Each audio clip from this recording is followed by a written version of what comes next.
Well, this is going to be the wrap up of the Family Farm series.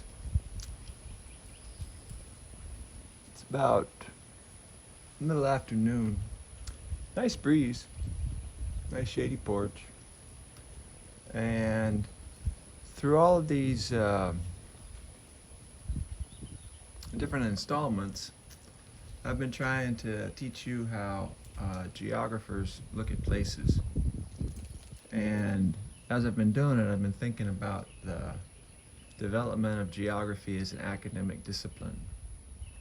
You can trace it back to the mid 1800s, late 1800s in Germany, when scholars who were geologists became interested in studying human patterns on the surface of the earth. They revived a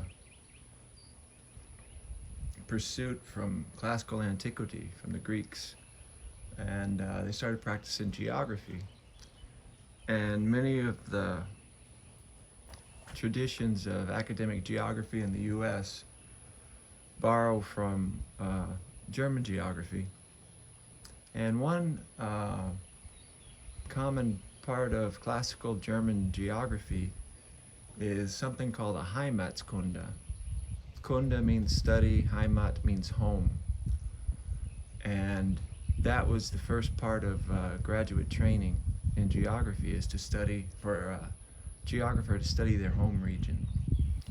And they did that before they went to other parts of Germany or other parts of the world, so they had some context for understanding what they were seeing. And I guess I've been doing kind of a Heimatskunde, or reporting on one here. My understanding of rural land use patterns in Central America and now Mexico is largely based on what I learned from land use patterns and forests and rivers and clay here on the Brady family farm. I feel real fortunate that it's such a big, diverse place that I've got to spend a long time learning about and seeing it with a geographer's eyes. And hopefully, as more of my colleagues begin posting video vignettes to our Chico State Geography Department YouTube channel, you'll get a better idea of the many different ways that Chico State geographers view landscapes, view human and physical patterns, both in our home region in Northern California and in other areas where they pursue geography. Once again, I'm going to try to flip the camera. And once again,